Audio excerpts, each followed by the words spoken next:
каланан калышмайдар. Кесе ватан мәдәнияте проектында катнашкан Күгәрсен районының Күгәрсен авылы мәдәният йорты бүгенге көндән икенче статуска лайык дип табыла. Яңа иһаздар алган мәдәният усагы киләсәктә күп функциялы мәдәният үзәге исемен аласак. Мәдәни усакта яшьтәр, олы буын, балалар өчен оештырылган ял урындары ла булдырыласак. Эш сәфәре барышында Күгәрсен авылында Башкортостандың мәдәният министры Әминә Шафикова булып китте. Уның һүзләренчә, бының иш проекттар республикабызның тиҫтәнән ашу районында башкарылган.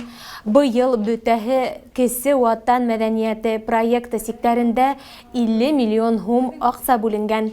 Бұл федераль проект сектарында тагыла Күгәрсендән башка 14 муниципалитетта безнең клубтарда шулай ук оборудование һатып алына, ремонт эшләнә һәм дә уның өчен 50 миллионга якын һум бүленгән.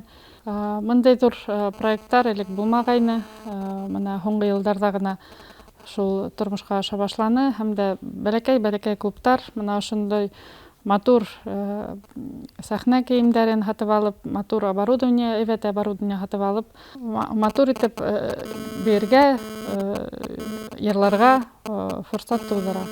Проект ярдәмендә бүленгән акчага ошо көндәрдә авылдың мәдәният усагына күп төрле иһаздар кайтарылды. Улар араһында яңа музыкаль инструменттар, костюмдар, компьютерлар, тегү машиналары һәм башка төрле махсус әйберләр бар.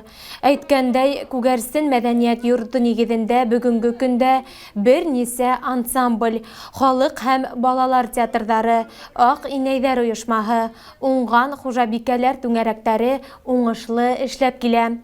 Авыл ерендә узган һәр мәдәни сарага күгәрсендәр әүҙем йөрөй. Бездә залдар һәр саҡ тулы тей урындагы мәдәниәт усағы директоры Зәйҙә Хәйбуллина. Залларыбыз тулы булыр.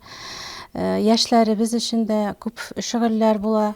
Балалар өчен дә оештырылган театрыбызга да бездә һәм менә әлерәк кенә оештырылган ансамбльгә дә дәртләнеп эшләргә бик күп уңайлыклар, шартлар тудырылды инде.